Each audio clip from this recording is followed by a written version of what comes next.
Walau dia tolol, kalau dia masih anak-anak, ujar Wiro dalam hati. Aku yang sudah dedengkot begini rupa masih sableng, masih mending anak itu. 1 bulan kemudian dunia persilatan dilanda kehebohan.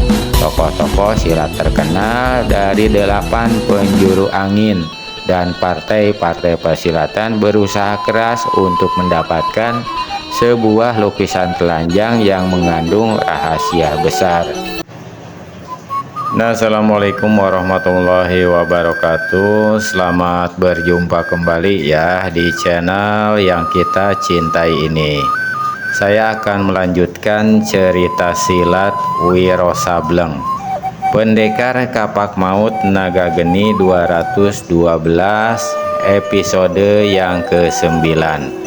Rahasia lukisan telanjang, bagian yang kedua, karya almarhum Bastian Tito. Nah, selamat mendengarkan.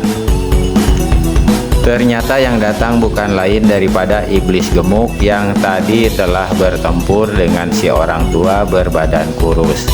Kali ini dia datang bukan sendirian, tapi bersama seorang laki-laki berpakaian tinggi yang kurus luar biasa. Lebih kurus dari si orang tua sendiri. Keadaan tubuhnya serta tampangnya yang mengerikan persis seperti jerangkong hidup. Seperti iblis gemuk, manusia ini pun menguncir ke atas rambutnya yang gondrong. Dan dia bukan lain daripada iblis kurus, kakak kandung dan kakak seperguruan iblis gemuk. Iblis kurus memang memiliki ilmu kepandaian yang jauh lebih tinggi daripada iblis gemuk. Karena itulah iblis gemuk telah mencari kakaknya di kaki gunung dan membawanya ke tempat si orang tua melanjutkan pertempuran yang telah terjadi sebelumnya. Si orang tua yang tadi sudah hendak mencangkung untuk melanjutkan pekerjaannya mendengar suara seruan nyaring itu segera berdiri. Kau betul-betul datang menepati janji, iblis gemuk, kata si orang tua sambil melirik pada iblis kurus. Iblis kurus memandang mencemooh. Adikku, apakah ini manusianya yang telah berani turunkan tangan lancang terhadapmu? Betul, memang dia bangsatnya, sahut iblis gemuk. Iblis kurus memperhatikan lukisan di belakang si orang tua. Lukisan itu memang bagus sekali serta merangsang. Tidak salah kalau adiknya demikian tertarik dan menginginkannya. Manusia kurus cacingan macam ini saja kau tidak sanggup menghadapi. Betul-betul membuat nama besarku menjadi luntur. Si orang tua tertawa dingin. Tampang dan tubuhmu jauh lebih buruk dari aku, iblis kurus. Karenanya tak perlu mencela orang lain. Kakakku, kurasa tak perlu kita bicara panjang lebar dengan bangsat tua ini. Mari kita musnahkan dia, ujar iblis gemuk.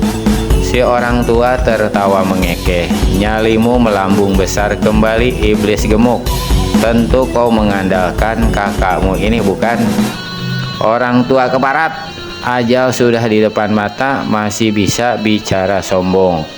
Si orang tua berpaling pada iblis kurus lalu berkata, Sobat, nama besar kalian berdua sudah lama ku dengar. Antara kita tak ada permusuhan. Sesudah kau berani berlaku lancang terhadap adikku, apakah itu bukan berarti pemusuhan? Potong iblis kurus. Itu salah adikmu sendiri, sahut orang tua itu dengan nada sabar. Dia inginkan lukisanku, aku menolak. Dia memaksa malah lakukan kekerasan. Salahkah kalau aku memberi sedikit pelajaran padanya? Tapi tidak seorang pun yang boleh turun tangan seenaknya terhadap dua iblis dari selatan. Tukas iblis gemuk. Si orang tua tertawa mengejek. Sifat manusia memang banyak yang aneh, katanya. Ingin menggebuk orang lain, tapi digebuk tidak mau. Iblis kurus rangkapkan tangan di muka dada. Orang tua, Sebaiknya kau serahkan saja lukisan itu pada adikku. Niscaya kami dua iblis dari selatan tidak akan bikin urusan menjadi panjang. Orang tua itu geleng-gelengkan kepala, heran katanya. Mengapa di dunia ini masih banyak manusia-manusia yang ingin memaksakan kehendaknya terhadap orang lain? Kau mau serahkan lukisan itu atau tidak? Bentak iblis kurus. Kalau begitu, lekas terangkan namamu. Aku tidak pernah membunuh manusia tanpa tahu nama atau julukan, sekalipun manusia tak berguna macam kau. Si orang tua tertawa panjang, tapi kali ini tawanya bernada rawan. Seharian ini banyak sekali orang-orang yang ingin tahu namaku, katanya. Padahal semua manusia dilahirkan tidak bernama. Jangan ngaco, lekas beritahu namamu, hardik iblis kurus sambil maju satu langkah. Sebagai jawaban, kali ini orang tua aneh itu keluarkan serangkaian nyanyian. Puluhan tahun mengembara, tidak berumah, tiada bertempat tinggal. 8 penjuru angin penuh dengan keindahan. Bukankah pekerjaan baik melukis segala yang indah? Mendengar seruan nyanyian itu, terkejutlah dua iblis dari selatan. Mereka saling pandang sejenak.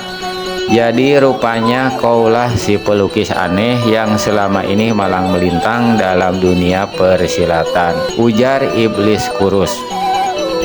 Hatinya berdebar juga mengetahui siapa adanya manusia di hadapannya, tapi dia tidak takut. Si orang tua yang memang si pelukis aneh adanya mengusap-ngusap dagunya. Sungguh tiada diduga, hari ini dua iblis dari selatan akan berhadapan dengan si pelukis aneh, akan pasrahkan jiwanya di tanganku. Si pelukis aneh tertawa panjang-panjang. Rupanya hari ini aku terpaksa mencabut pantangan membunuh yang sejak lama kulakukan. Orang lain hendaki jiwaku, mana mungkin aku berpangku tangan. Bagus, sekarang terima jurus pertama ini, kunyuk tua, teriak iblis kurus dan dengan serta-merta menyerang ke muka.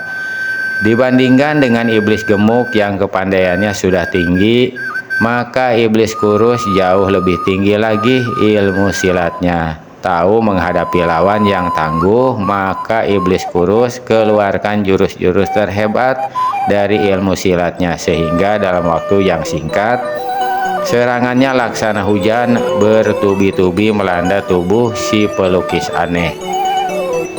Dalam 5 jurus pertama, si pelukis aneh dibikin terdesak hebat. Kesempatan ini dipergunakan oleh iblis gemuk untuk bergerak mengambil lukisan perempuan telanjang yang tersandar di batu.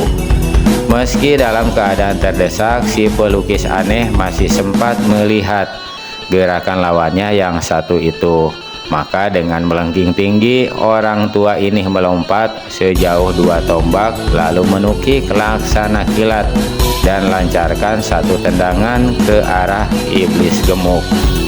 Iblis gemuk terpaksa batalkan niatnya untuk mengambil lukisan itu dan buru-buru menyingkir karena angin tendangan lawan deras dan bahayanya bukan olah-olah. Baru saja si pelukis aneh jejakkan kakinya di tanah, maka iblis kurus telah menyerbunya dengan 2 tendangan, 2 pukulan. Namun kali ini si pelukis aneh telah rubah permainan silatnya. Matanya yang tajam dan penuh pengalaman itu sudah melihat kelemahan-kelemahan ilmu silat lawan. Maka sekali tubuhnya berkelebat, iblis kurus merasakan desakan serangan yang hebat sekali, membuat dia selangkah demi selangkah dan jurus demi jurus terdesak hebat. Ia sama sekali tak dapat melihat gerakan-gerakan lawan dan tahu-tahu tangan atau kaki orang tua itu sudah berada dekat kepala atau tubuhnya. Hanya dengan mengandalkan ilmu meringankan tubuhnya yang sempurnalah, maka dia masih sanggup elakkan semua serangan lawan itu. Tapi sampai beberapa lama dia sanggup bertahan. Iblis kurus menjadi gemas sekali. Semakin lama semakin terdesak dia. Gerakan lawan yang campur aduk tak bisa dilihatnya, mengacaukan serangan serta jurus-jurus pertahanan yang lihai. Iblis kurus keluarkan keringat dingin sewaktu dirinya didesak hebat ke tepi jurang. Setiap dicobanya untuk melompat ke samping, selalu dia berhadapan dengan tendangan-tendangan atau jotosan-jotosan lawan yang menyambar di muka hidungnya hingga dia terpaksa membatalkan niatnya untuk melompat ke samping. Dalam pada itu, detik demi detik, tepi jurang semakin dekat juga. Dalam jurus pertempuran yang ke-15, tepi jurang yang terjal itu hanya tinggal beberapa langkah saja lagi di belakangnya. "Gemuk, lekas bantu aku!" teriak iblis kurus. Mendengar ini, iblis gemuk yang memang sejak tadi sudah punya niat untuk mengeroyok si orang tua yang sebelumnya telah menghajarnya, segera cabut senjata dari balik pakaian. Senjatanya ini berbentuk pedang tapi bergerigi seperti gergaji. Karena senjata ini ditempa dan dilapisi emas murni, maka sinar kuning kehitaman menderu sewaktu pedang itu membabat ke arah punggung si pelukis aneh. Si pelukis aneh yang tengah mendesak gencar iblis kurus menjadi terkejut sewaktu merasakan sambaran angin yang deras datang menerpanya dari belakang.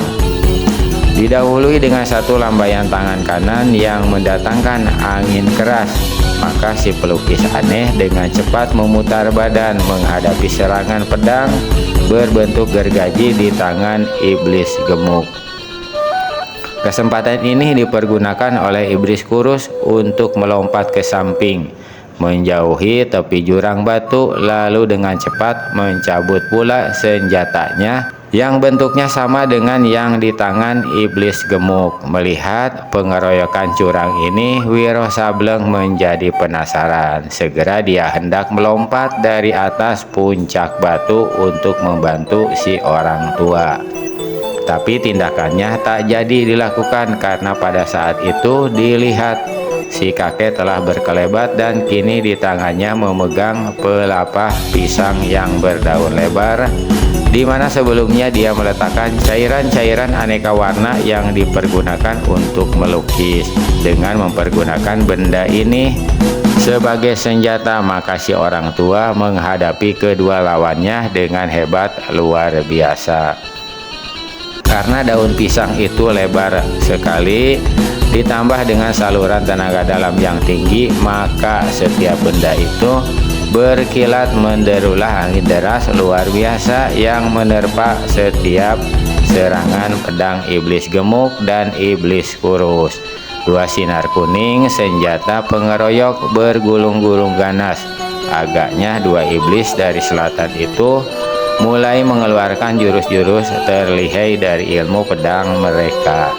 "Bagus, bagus, keluarkan seluruh kepandaianmu, aku mau lihat," seru si pelukis aneh. Daun pisang di tangannya bergerak kian kemari, melumpuhkan sama sekali setiap jurus serangan yang dilancarkan. Yang membuat pendekar 212 Wiro Sableng jadi leletkan lidah ialah karena tak sekalipun pedang-pedang di tangan lawan sanggup membuat satu goresan pada daun pisang. Dan yang paling luar biasa ialah meski digerakkan demikian cepatnya dan dipergunakan sebagai senjata, namun cairan-cairan aneka warna yang ada di daun pisang itu tidak satu tetes pun yang tumpah atau meleleh. Benar-benar luar biasa kehebatan si pelukis aneh. Dalam mengagumi kehebatan orang tua itu, tiba-tiba terdengar pekikan setinggi langit. Ternyata daun pisang di tangan pelukis aneh telah menerpa dada iblis kurus. Pedangnya mental, sedang tubuhnya terpelanting sampai beberapa tombak dan celakanya terus terguling ke tepi jurang. Dengan satu tangannya iblis kurus coba memegang sebuah batu runcing yang menonjol di tepi jurang. tapi pukulan daun pisang yang dialiri tenaga dalam yang tadi menghantam dadanya telah melumpuhkan sama sekali kekuatan iblis kurus. Meski dia berhasil memegang batu runcing itu dan menahan dirinya agar tidak jatuh ke dalam jurang, namun sia-sia saja. Sesaat kemudian pegangannya terlepas dan tak ampun lagi tubuhnya melayang masuk jurang. Batu-batu runcing menantinya di dasar jurang. Untuk kedua kalinya terdengar jerisan iblis kurus yang sekali ini lebih mengerikan. Melihat kakaknya yang berilmu lebih tinggi menemui kematian begitu rupa, iblis gemuk jadi bergidik. Berdua dia tak sanggup menghadapi si pelukis aneh, apalagi seorang diri. Maka tanpa pikir panjang dan tanpa tunggu lebih lama, iblis gemuk segera ambil langkah 1000. Si pelukis aneh tertawa mengekeh. Diambilnya pedang iblis kurus yang menggeletak di tanah. "Orang jahat, matamu sudah tak layak hidup lebih lama, iblis gemuk!" teriak si pelukis aneh, lalu lemparkan pedang ke arah iblis gemuk yang tancap gas larikan diri. Pedang itu menancap tepat di pertengahan punggung iblis gemuk, terus menembus sampai di luar ujung pada dadanya. Tamatlah riwayat dua iblis dari selatan. Si pelukis aneh mengusap mukanya. Ditariknya napas dalam-dalam, lalu dia duduk menjelepok di tanah dan memandangi lukisannya. Kemudian tanpa palingkan kepala dari lukisan itu, dia berseru, "Orang yang bersembunyi di atas batu tinggi harap turun." Kagetlah Wiro Sableng. Pendekar ini garuk-garuk kepalanya, lalu tanpa sungkan-sungkan lagi keluar dari persembunyiannya dan melompat turun. Pendekar 212 Wiro Sableng jejakkan sepasang kaki di tanah tanpa keluarkan sedikit pun suara. Begitu dia berdiri di hadapan si orang tua, segera dia menjura dan berkata, "Aku yang muda merasa beruntung sekali dapat bertemu dengan tokoh silat terkenal di 8 penjuru angin." Pelukis aneh tidak palingkan kepalanya dari lukisan yang tengah dipandangnya. "Siapa namamu?" "Wiro." "Apa kau punya gelar?" Wiro Sableng yang tak mau tonjolkan diri menjawab dengan gelengkan kepala. Lantas si pelukis aneh bertanya lagi, "Mengapa kau sembunyi di atas batu sana?" "Aku tak ingin mengganggumu, orang tua." "Bagus, kau tahu peradatan juga rupanya." Untuk pertama kalinya si pelukis aneh palingkan wajah dan meneliti Wiro Sableng sejurus. Lalu dia memandang lagi pada lukisannya dan menggoyangkan kepala. "Menurutmu apa lukisanku ini bagus?" tanya si pelukis aneh. "Bagus luar biasa," jawab Wiro Sableng. Si pelukis aneh tertawa pendek. "Kalau lukisan ini kuberikan kepadamu, apakah kau mau menerimanya?"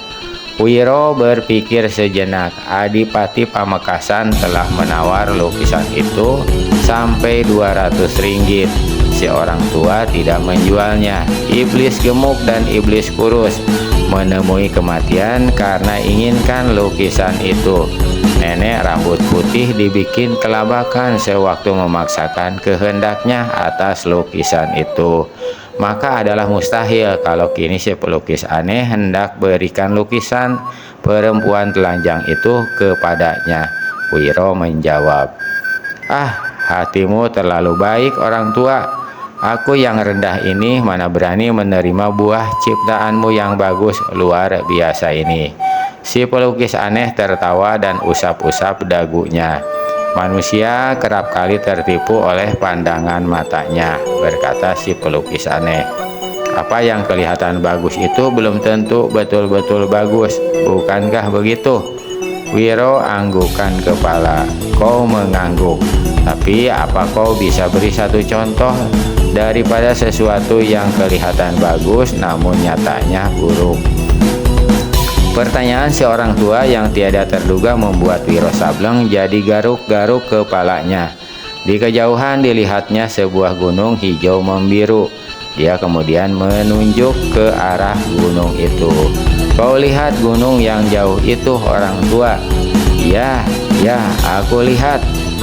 Dari sini kelihatannya bagus sekali, biru kehijauan. Tapi coba kita mendekatinya.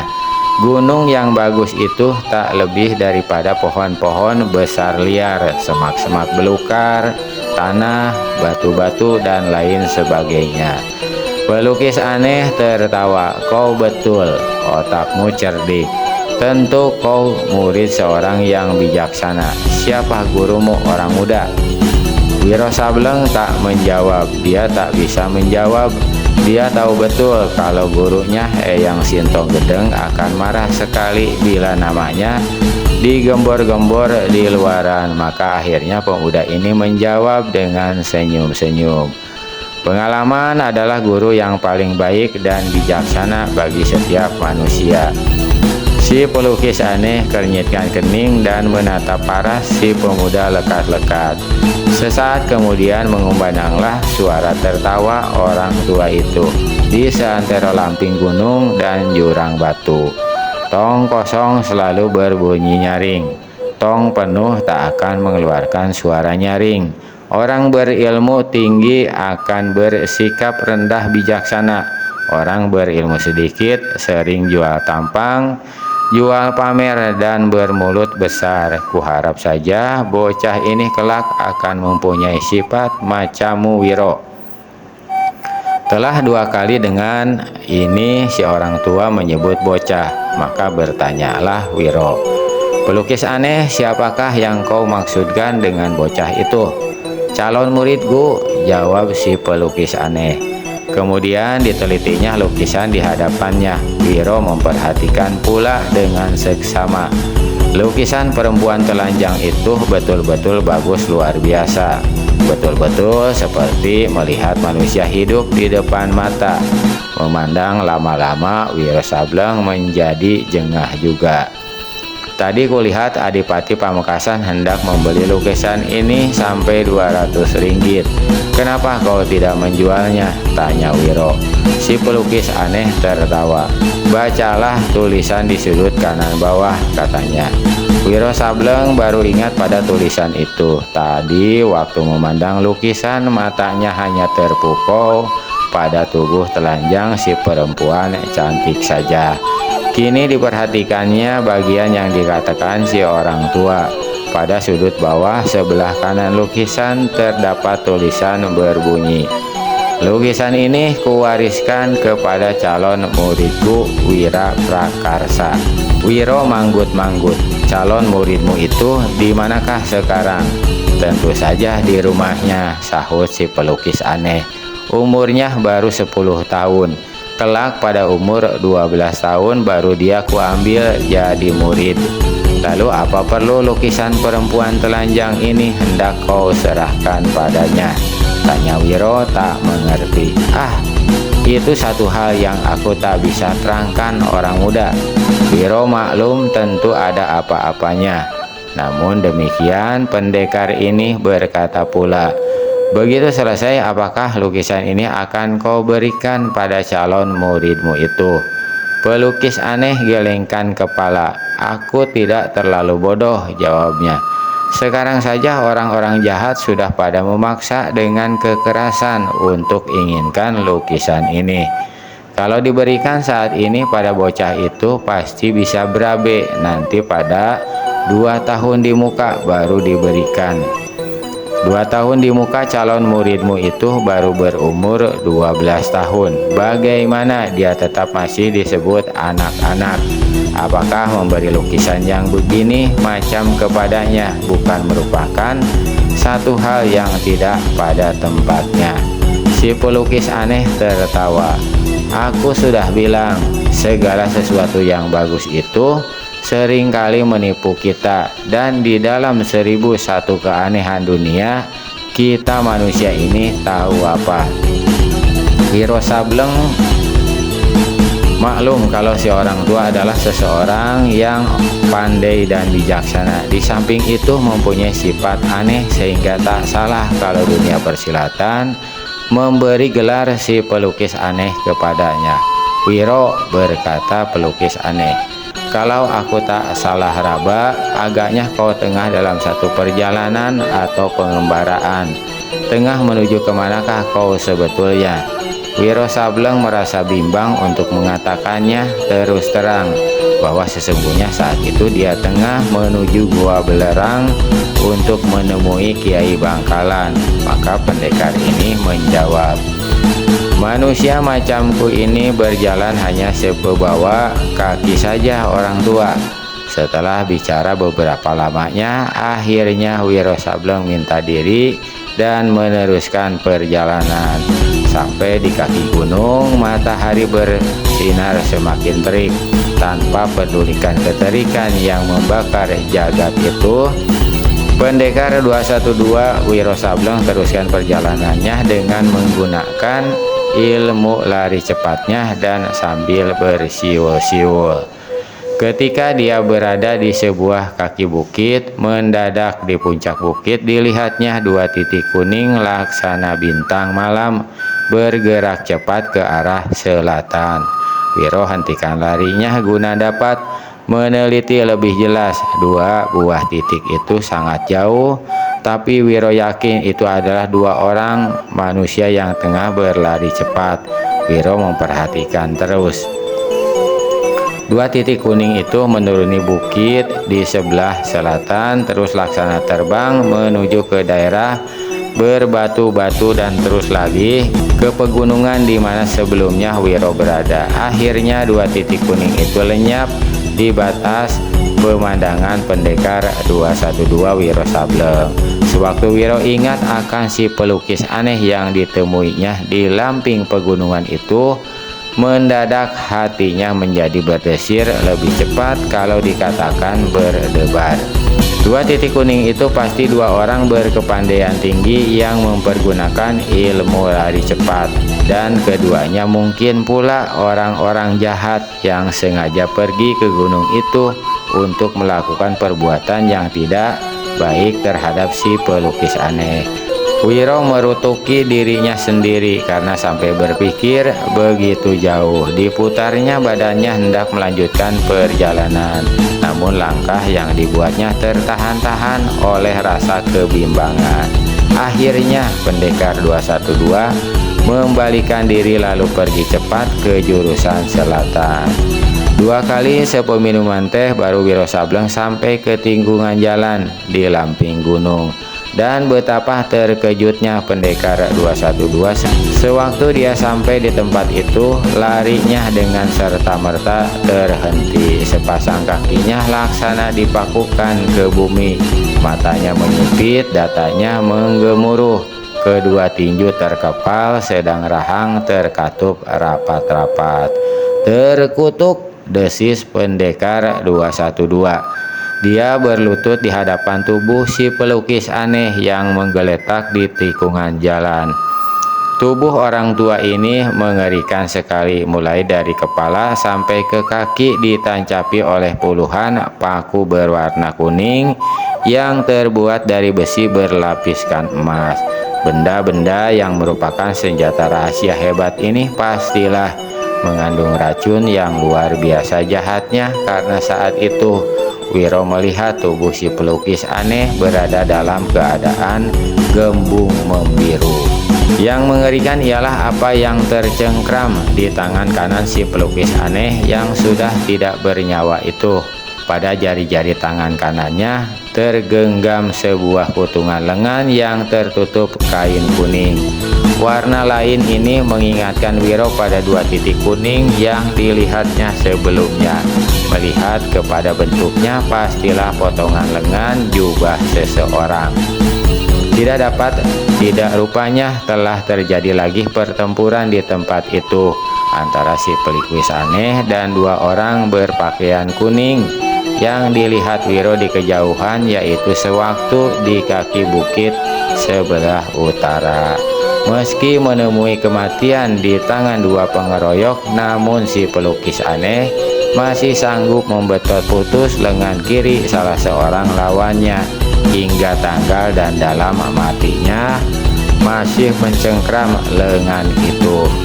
Wiro Sableng tersentak sewaktu dia ingat pada lukisan perempuan telanjang, tapi lukisan itu telah lenyap dari situ.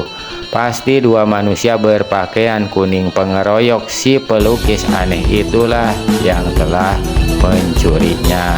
Wiro berdiri perlahan, dia tak berani menyentuh tubuh si pelukis aneh. Meski dirinya kebal terhadap segala macam racun, dia harus menggali sebuah lubang dan mengubur orang tua itu. Tengah dia memandang berkeliling mencari tempat yang baik, mendadak Wiro melihat sepasang kaki kecil tersembul di balik unggukan batu yang terletak tak berapa jauh dari tepi jurang. Cepat-cepat pendekar 212 melangkah ke batu itu. Di sini ditemuinya seorang anak kecil berpakaian compang-camping, menggeletak tak bergerak. Kepalanya ada benjut besar. Sewaktu diperiksa ternyata dia cuma pingsan. Setelah ditolong dan diurut-urut dadanya, akhirnya anak ini siuman. Begitu siuman, begitu dia menangis. Tampangnya tolol sekali. "Namamu tentu Wira," tegur pendekar 212. Anak itu hentikan tangis dan seka kedua matanya, lalu memandang pada Wiro Sableng. Sewaktu dia melihat tubuh si pelukis aneh, maka anak itu kembali menangis lebih keras. Setelah reda, Wiro menanyakan bagaimana dia sampai berada di tempat itu. Dengan terhenti-henti oleh sesenggukan, maka si anak memberi penuturan. Namanya memang Wira Prakarsa, calon murid si pelukis aneh. Katanya dia tengah bermain-main di depan rumah sewaktu dua orang berpakaian kuning bertampang mengerikan mendatanginya. Salah seorang dari mereka langsung mendukungnya dan membawanya lari luar biasa cepatnya. Sepanjang jalan, orang yang mendukungnya itu tiada henti menanyakan di mana letak pegunungan yang biasanya didatangi oleh calon gurunya. Karena tak tahan dipukuli, akhirnya dia memberitahu. Dan sewaktu sampai di tempat si pelukis aneh, maka langsung saja kedua orang berpakaian kuning itu menyerang calon gurunya. Menurut penuturan si anak, lama sekali ketiga orang itu bertempur. Kemudian ada sambaran angin yang menyerempetnya hingga membuat dia terpelanting. Kepalanya membentur batu, lalu dia tak ingat apa-apa lagi. Wiro maklum kini apa yang telah terjadi. "Apa kau pernah melihat kedua orang itu sebelumnya?" Wira Prakarsa menggeleng. "Tadi kau katakan muka kedua orang itu mengerikan sekali. Bisa kau mengatakan apa-apa yang mengerikan itu?" Si anak seka lagi sepasang matanya, lalu menjawab dengan masih sesenggukan. "Yang mendukungku matanya cuma satu, berewokan. Kawannya juga berewokan, bermata besar merah dan tak punya kuping." Wiro sambil merenung. Tak pernah dia bertemu dengan dua manusia macam itu. Juga tak pernah mendengar tentang ciri-ciri mereka sebelumnya. "Apakah kau tahu apa yang dibuat gurumu di sini sebelum dia meninggal?" "Dia melukis, katanya lukisan itu untukku. Di dalam lukisan itu ada..." Si anak tarik kembali lidahnya dan tak teruskan bicara. "Ada apa?" tanya Wiro ingin tahu. Tidak ada apa-apa." "Tidak, tak ada apa-apanya," menyahuti si anak. Lalu kembali dia menangis. Pendekar 212 Wiro Sableng semakin yakin bahwa di dalam lukisan itu mesti ada apa-apanya. Ada tersembunyi satu rahasia besar yang cuma si pelukis aneh dan calon muridnya itu yang tahu. Apakah beberapa tokoh silat tahu rahasia itu? sehingga mereka menginginkan lukisan tersebut, ataukah cuman tertarik pada kebagusan lukisan perempuan telanjang itu belaka. Tapi agaknya dua manusia berpakaian kuning yang telah membunuh si pelukis aneh bukan cuma tertarik pada kebagusan lukisan. Mungkin sekali mereka telah mengetahui rahasia apa yang tergandung dalam lukisan itu. Setelah menggali sebuah lubang besar dan mengubur si pelukis aneh, maka Wiro Sableng mendukung Wira Prakasa lalu membawanya berlari kembali pulang ke rumahnya. Ternyata anak ini adalah anak seorang petani miskin yang saat itu masih belum kembali dari ladangnya. "Wira," kata pendekar 212 sambil pegang kepala si anak, "karena pemilik sah lukisan itu adalah kau, maka aku akan mencarinya sampai dapat dan mengembalikannya padamu." Anak itu manggut-manggut dengan tampangnya yang tolol. Sewaktu meninggalkan si anak, pendekar 212 tak habis pikir bagaimana si pelukis aneh telah memilih anak yang begitu tolol untuk calon muridnya. Tapi bila dia ingat pula bahwa dia sendiri dulunya adalah seorang anak yang tolol geblek, maka segala pikiran yang bukan-bukan tentang si pelukis aneh maupun anak tadi segera lenyap. "Walau dia tolol, kalau dia masih anak-anak," ujar Wiro dalam hati. "Aku yang sudah dedengkot begini rupa masih Sableng, masih mending anak itu." 1 bulan kemudian dunia persilatan dilanda kehebohan. Tokoh-tokoh silat terkenal dari 8 penjuru angin dan partai-partai persilatan berusaha keras untuk mendapatkan sebuah lukisan telanjang yang mengandung rahasia besar.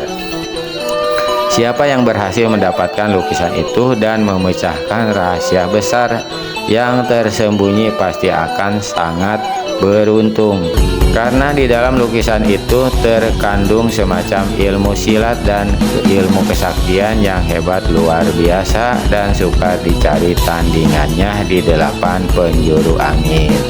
Mula-mula lukisan itu jatuh ke tangan sepasang Elmaut kuning, lalu berpindah tangan pada beberapa orang tokoh silat. Terakhir sekali kabarnya kembali jatuh ke tangan sepasang Elmaut kuning, dan dalam tempo 1 bulan itu telah belasan tokoh silat menjadi korban. 1 partai besar hancur lebur, semua gara-gara lukisan perempuan teranjang yang mengandung rahasia besar itu. Bersambung. Nah, paling segitu dulu aja teman-teman ya. Mohon maaf atas segala kekurangan. Terima kasih atas segala perhatian. Wabillahi taufiq wal hidayah. Wassalamualaikum warahmatullahi wabarakatuh.